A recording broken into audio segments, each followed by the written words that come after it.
हमारे 12 फिल्म की रिलीज पर सुप्रीम कोर्ट ने जुमेरात को रोक लगा दी है और आज फिल्म की स्क्रीनिंग होनी थी। सुप्रीम कोर्ट ने कहा है कि जब तक हाईकोर्ट मामले का निपटारा नहीं कर देता है तब तक फिल्म की रिलीज पर रोक रहेगी। फिल्म पर इस्लामिक अकीदत और शादीशुदा मुस्लिम खवातीन के लिए मुतनाज़ा डायलॉग्स के इस्तेमाल के इल्जाम लगे हैं। हाईकोर्ट के फैसले के खिलाफ सुप्रीम कोर्ट में अर्जी दाखिल की गई थी और फिल्म का टीजर 7 जून को रिलीज हुआ था।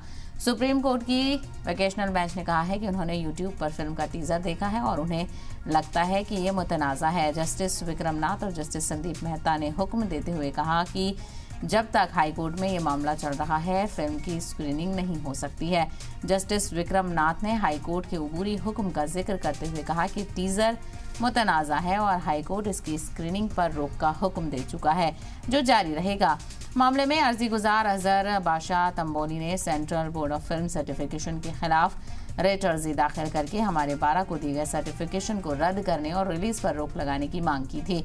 उनका इल्जाम है कि फिल्म का टीजर सिनेमाटोग्राफ एक्ट 1952 की खिलाफ वर्जी करता है।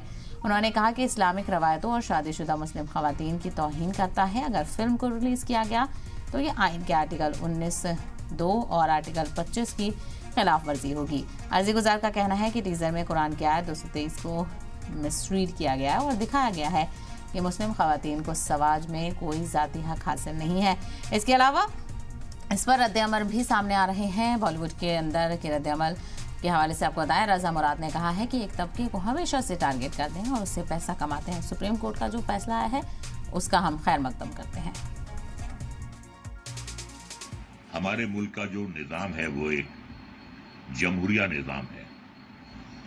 आप कोई भी ऐसी बात नहीं कर सकते, कोई भी आप ऐसी तस्वीर नहीं दिखा सकते जिसे देखकर दो फिरकों के दरमियान दुश्मनी पैदा हो, नफरत के जज्बात उभरें।